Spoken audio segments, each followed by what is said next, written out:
তো hello guys, তোমরা সবাই কেমন আছো? কমেন্ট করে জানাবে, ঠিক আছে? তো এই মুহূর্তে আমি বিষ্ণুপুরে আছি, ঠিক আছে? তো বিষ্ণুপুরে এসেছি।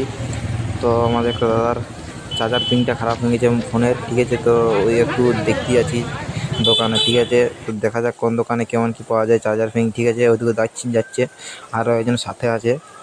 তো আমরা চার্জার পিন কিনতেই আছি, চার্জারের যে ডাটা কেবলটা আছে ওইটা কিনবো। তো একদমই চার্জ হচ্ছে না দাদার ফোনটা, তো একটু চায়ের দোকানে এলাম। একটু ভাবলাম ঠান্ডার দিন তো একটু চা খেয়ে নিই, ঠিক আছে? তো চায়ের দোকানে এসে চা আমরা অর্ডার দিলাম, দুই তিনজনের তিনটা, ঠিক আছে? চায়ে অর্ডার দেওয়ার পর আমাদেরকে চা দিল। এই দেখো চা হচ্ছে এখানে। দাদা এখানে খুব সুন্দর, বিষ্ণুপুরে এইটা খুব সুন্দর চা বানায় এখানে, ঠিক আছে?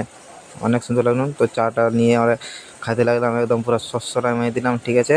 পুরো আওয়াজ করে সরসর করে, ঠিক আছে?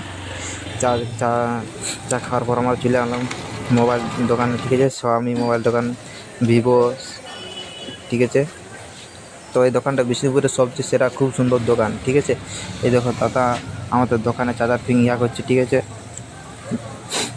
দোকানে দাদা এই দেখো চার্জার পিনটা বেগে যাচ্ছে, দেখাই দিচ্ছে চার্জ হচ্ছে কি না। তো আমরা বলছি একটু কিছুক্ষণ পর তোমরা দেখো, একটু দাঁড়াও চার্জার পিনটা, ঠিক আছে? একটু দেখে নাও। তো এই দেখো দেখছি মোবাইল দোকানটা এত সুন্দর সুন্দর, মানে কী বলবো, এত সুন্দর সুন্দর মোবাইল আছে, অনেক সুন্দর দোকান আছে, দোকানটা অনেক সুন্দর, ঠিক আছে? খুব সুন্দর দোকান, দাদার ব্যবহারটা অনেক সুন্দর।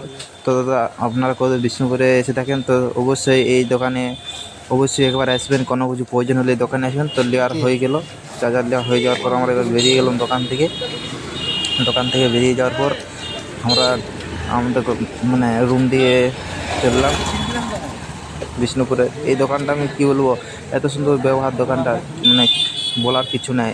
অবশ্যই বিষ্ণুপুর যদি কেউ এসে দেখো তো এই দোকানে অবশ্যই আসবে, ঠিক আছে? তো এই দেখো দেখছো। তো এই আমার মিনি ব্লগটা এই মুহূর্তে এখানেই শেষ করছি, ঠিক আছে?